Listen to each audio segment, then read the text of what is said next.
both in mine. You know you stopped me dead while I was passing by. And now I beg to see you dance just one more time.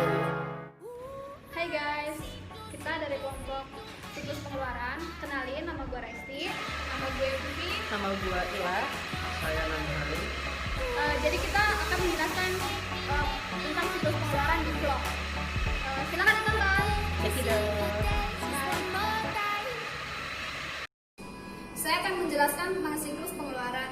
Siklus pengeluaran merupakan serangkaian aktivitas bisnis dan kegiatan pengolahan data yang berhubungan dengan pembelian dan pembayaran atas barang jasa yang dibeli. Jadi pembahasan kali ini akan memfokuskan pada pembelian bahan baku, barang jadi, perlengkapan, dan jasa. Dalam siklus pengeluaran, yang merupakan siklus kedua dari siklus kegiatan pokok perusahaan, terkait 4 kejadian ekonomi atau transaksi akuntansi. Dalam melaksanakan 4 transaksi tersebut, perusahaan menggunakan 4 subsistem, yaitu sistem pembelian, sistem penerimaan, sistem pencatatan utang atau sistem voucher, dan sistem pengeluaran kas. Dalam siklus ini, pihak eksternal yang terlibat dalam pemasok, sedangkan pihak internal yang terkait adalah siklus produksi, siklus pendapatan, dan siklus buku besar dan pelaporan. Jadi siklus pengeluaran dapat diselenggarakan secara manual dan berbasis komputer. Pengolahan datanya, sedangkan input dan output yang dihasilkan relatif sama. Selanjutnya, saya akan menjelaskan tentang tujuan siklus pengeluaran. Tujuan siklus pengeluaran adalah untuk meminimalkan biaya total, memperoleh dan memelihara persediaan, perlengkapan, dan berbagai layanan yang dibutuhkan organisasi. Melalui siklus pengeluaran, pihak manajemen diharapkan mampu mengawasi dan mengevaluasi efisien serta efektivitas proses siklus pengeluaran yang membutuhkan kemudahan akses ke data terinci mengenai sumber daya yang digunakan dalam siklus pengeluaran, kegiatan yang mempengaruhi sumber daya tersebut, serta para pelaku yang terlibat dalam kegiatan tersebut. Selanjutnya saya akan menjelaskan tentang aktivitas dalam siklus pengeluaran. Nah, di sini ada 3 poin penting dalam siklus pengeluaran, yaitu yang pertama memesan barang, perlengkapan, dan persediaan, bisa dibilang itu pelayanan. Yang kedua itu menerima barang, perlengkapan, dan persediaan yang sudah tadi dipesan. Yang ketiga yaitu membayar persediaan barang dan perlengkapan yang tadi sudah dipesan. Itu ada resiko siklus pengeluaran. Dalam mencapai tujuan suatu siklus pengeluaran, pasti perusahaan akan menghadapi resikonya, yaitu di antara lain yang pertama itu ada order material, supply, dan service. Tujuan dari proses pembelian ini adalah meminimalisasikan biaya berkaitan dengan mengatur persediaan yang mencukupi untuk semua proses bisnis. Dan yang kedua itu ada receiving and storing goods. Tujuan dan fungsi ini adalah melakukan verifikasi penerimaan pesanan persediaan dan mengutamakan persediaan terhadap kehilangan atau pencurian. Dan yang ketiga yaitu adalah approving supply invoice. Tujuan tahap ini adalah memastikan perusahaan membayar hanya pada barang dan jasa yang dipesan dan diterima. Dan yang terakhir yaitu yang keempat ada cash disruption. Tujuan pada tahap ini adalah organisasi harus mengutamakan kas perusahaan.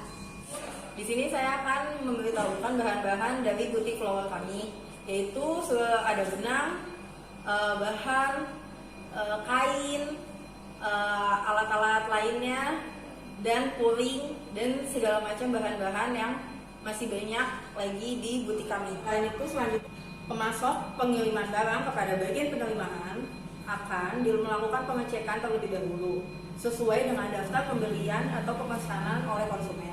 Jika sudah sesuai dengan pembelian atau daftar pemesanan, pemasok akan didata untuk pengiriman dan informasi selanjutnya. Bagian pembelian akan membuat kopi daftar pembelian untuk memberikan kepada bagian gudang. Selain itu juga barang pemasok harus memberikan faktur atau nota untuk dilakukannya pembayaran atau pelunasan atas barang yang dibeli oleh perusahaan. Karena keputusan faktur atau nota yang diterima perusahaan dapat disetujui tergantung perusahaan dengan informasi dan data daftar pembelian. Jika sudah disetujui, penginputan pada data utang serta pencatatan di buku besar dan pelaporan. Di sini saya akan menjelaskan tentang sistem pengendalian pada siklus pengeluaran. Dalam arti sempit, pengendalian intern hanya dibatasi pada kegiatan pengecekan, penjumlahan, baik penjumlahan mendatar maupun penjumlahan menurun. Dan dalam arti luasnya, pengendalian internal itu suatu pengendalian yang meliputi struktur organisasi beserta semua metode dan ukuran yang diterapkan dalam perusahaan. Yang pertama, mengamankan aktiva perusahaan. Kedua, mengecek kecermatan dan ketelitian dalam akuntansi. Dan yang ketiga, meningkatkan efisiensi. Dalam sistem pengendalian pada siklus pengeluaran itu dibagi menjadi 3 bagian. Yang pertama, pengendalian internal pada pengeluaran kas, yaitu di dalam perusahaan pengeluaran kas merupakan suatu transaksi yang sering terjadi. Dana-dana yang dikeluarkan oleh perusahaan misalnya digunakan untuk pemeliharaan, biaya gaji upah, dan lainnya. Sedangkan yang kedua, pengendalian internal pada aktiva tetap itu dibagi menjadi beberapa bagian. Yang pertama, pengendalian otorisasi, yaitu setiap transaksi harus dimulai dan ditulis sesuai dengan permintaan. Yang kedua, pengendalian supervisi, yaitu aktiva modal secara luas didistribusikan kepada seluruh perusahaan. Yang ketiga, pengendalian verifikasi independen. Auditor internal harus memeriksa akuisisi aktiva tetap dan prosedur persetujuan secara berkala untuk menentukan kelayakan faktor yang digunakan dan untuk dianalisis. Hal penting yang harus diperhatikan dalam siklus pengeluaran itu dibagi menjadi 3. Yang pertama yaitu organisasi, kedua sistem otorisasi dan prosedur pencatatan, dan yang ketiga adalah praktik yang sehat. Udah? Oke guys, sekian presentasi dari kelompok kami. Mohon maaf ya kalau ada kesalahan. Semoga videonya bermanfaat. See you.